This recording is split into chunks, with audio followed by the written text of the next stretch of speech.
Muy buen día, adorable audiencia. En este acto permito presentarme. Soy el licenciado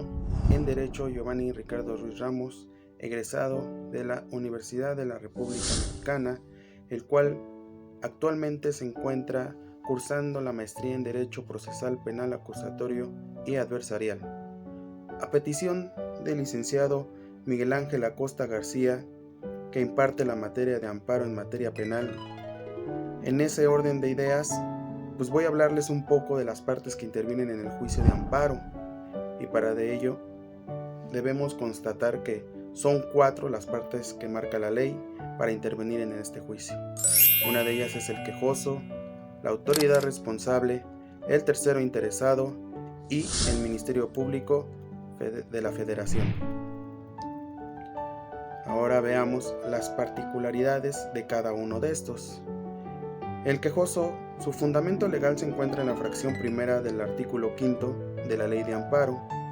Procesalmente, el quejoso es el equivalente a la parte actora en un juicio ordinario. Es quien combate el acto de autoridad por considerar un lesionado algún derecho. Este puede ser una persona física o una persona moral, e incluso pueden existir varios quejosos en ese sentido. Toda persona que radique en el país nacional o extranjera, sin importar la edad, es susceptible de figurar como parte quejosa en el juicio de amparo. Ahora, como requisito indispensable para figurar como parte en el juicio de amparo, y por ende, para que sea procedente, la persona que emprende la acción constitucional debe contar con un interés jurídico o, en su caso, un interés legítimo, ya sea individual o colectivo. El interés jurídico, el artículo 5, fracción primera, primer párrafo de la Ley de Amparo establece que el quejoso debe de ser titular de un derecho subjetivo que se afecte de manera personal y directa. Esto implica lo siguiente: para que el juicio de amparo se identifique el interés jurídico como la titularidad del derecho subjetivo, es decir, el derecho derivado de una norma objetiva que se individualiza en el gobernado y le otorga una facultad. El quejoso debe ser titular de ese derecho subjetivo, y ese derecho subjetivo debe de resentir una afectación directa con motivo del acto reclamado, es decir, debe experimentarse de forma personal un daño o menoscabo o perjuicio que puede ser patrimonial o no, pero tal afectación siempre debe ser cierta o verdadera, lo que significa que debe haberse causado y ser susceptible de reparación, ser de realización continuo y presente, o estar a punto de causarse en forma inminente. Así podemos concluir que el interés jurídico consiste en el derecho que asiste a un particular para reclamar en la vía de amparo algún acto violatorio de derechos fundamentales en su perjuicio, es decir, se refiere a un derecho subjetivo protegido por alguna norma que se ve afectado por el acto de alguna autoridad y ocasiona un menoscabo a su titular. Esto es un daño o perjuicio en los derechos o intereses del particular reconocidos por alguna norma de derecho. Luego entonces, atento a lo que dispone el artículo 107, fracción primera de la Constitución Federal y sexto de la Ley de Amparo, el ejercicio de la acción constitucional se reserva únicamente a quien resienta tal perjuicio directo del acto o la norma general que se reclama, y a esta persona en el juicio de amparo se le conoce como el quejoso o la parte quejosa. Por otra parte, el interés legítimo puede definirse como el interés personal individual o colectivo cualificado, actual, real y jurídicamente relevante que puede traducirse si se llegara a conceder el amparo en un beneficio o efecto positivo en la esfera jurídica de la parte quejosa, ya sea actual o futuro, pero cierto. Dicho interés debería estar garantizado por un derecho objetivo sin que necesariamente dé lugar a un derecho subjetivo. Debe haber una afectación en la esfera jurídica del quejoso en sentido amplio, que puede ser de índole económica, profesional, de salud, pública o de cualquier otra. Siguiendo con la parte del quejoso, el artículo 5, fracción primera, párrafo tercero de la Ley de Amparo vigente establece que este medio de control constitucional podrá promoverse conjuntamente por dos o más quejosos, cuando resientan una afectación común en sus derechos o intereses. Aún en el supuesto de que dicha afectación derive de actos distintos, si estos les causan un perjuicio análogo y provienen de las mismas autoridades. Ahora bien, se hace la pregunta: ¿una autoridad puede figurar en el juicio de amparo como parte quejosa? Como respuesta a esta pregunta, pues podemos decir que es afirmativa, y su fundamento se encuentra en el artículo 7 de la Ley de Amparo, en virtud de que autoriza a las autoridades para solicitar amparo por conducto de los servidores públicos y representantes que establezcan las disposiciones aplicables cuando la norma general,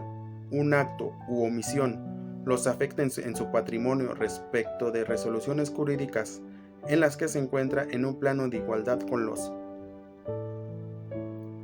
Por último, cabe agregar que la fracción primera del artículo 5 de la Ley de Amparo reconoce de manera expresa como quejoso a la víctima u ofendido del delito, como es la materia que nos corresponde en el amparo en penal. Ahora pasemos a la otra figura que es parte importante y fundamental en el juicio de amparo, que es la autoridad responsable.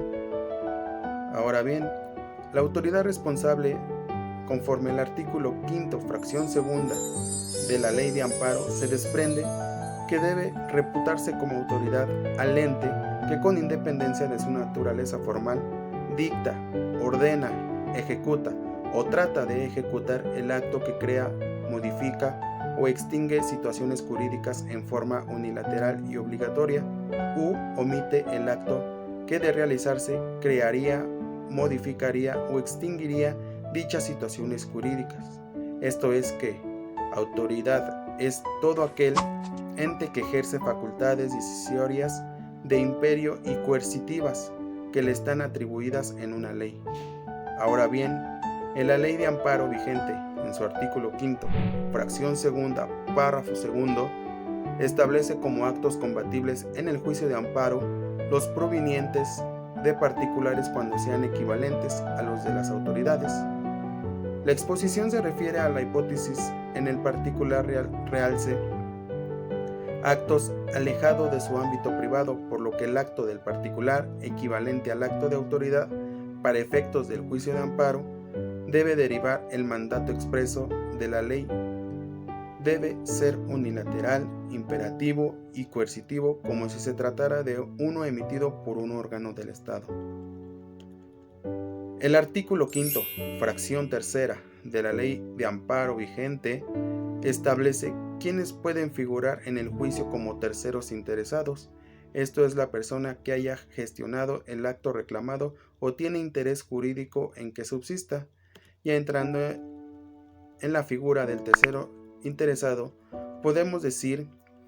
que es la contraparte del quejoso. Cuando el acto reclamado emane de un juicio, controversia del orden judicial administrativo, agrario o del trabajo, o tratándose de persona extraña en el procedimiento, la que tenga interés jurídico contrario al del quejoso, la víctima del delito, ofendido o quien tenga derecho a reparación del daño o a reclamar la responsabilidad civil, cuando el acto reclamado en el juicio del orden penal y afecte de manera directa esa reparación o responsabilidad, el indiciado o procesado, cuando el acto reclamado sea el no ejercicio o el desistimiento de la acción penal por el Ministerio Público, y el Ministerio Público que haya intervenido en el procedimiento penal del cual deriva el acto reclamado, siempre y cuando no tenga el carácter de autoridad responsable. Todos esos supuestos hacen referencia a los diferentes tipos de terceros interesados que son considerados como partes en el juicio de amparo, lo cual, y común a todos ellos, es que no forman parte de la relación jurídica principal que se da entre la autoridad responsable y la parte quejosa, sino que tienen un interés que se identifica parcialmente con la autoridad responsable. En este orden de ideas, y por último, y de las partes que intervienen en el juicio de amparo, es el Ministerio Público Federal, que, a consideración de estas partes en el juicio de amparo prácticamente desde su creación y en la actualidad se dirigen una especie de cuarta parte procesal en este medio de control constitucional. Sus posibilidades procesales se encuentran previstas en el artículo 5, fracción cuarta de la Ley de Amparo vigente. Y básicamente la función del Ministerio Público ha sido considerada desde el plano teórico como la de una parte supervisora del cumplimiento de la legalidad y desarrollo del debido proceso del amparo, velando por el interés público con el objetivo de que se observe el orden constitucional y o convencional y se respeten los derechos fundamentales de las personas, así como también en defensa de los intereses sociales o del Estado. Con esta parte concluimos este video, ya que hemos enunciado cada una de las partes que intervienen en el juicio de amparo y esperando sea de su agrado este video y pues espero que les haya servido a los futuros egresados de la carrera de Derecho. Por mi parte es todo y que tengan un excelente día. Gracias.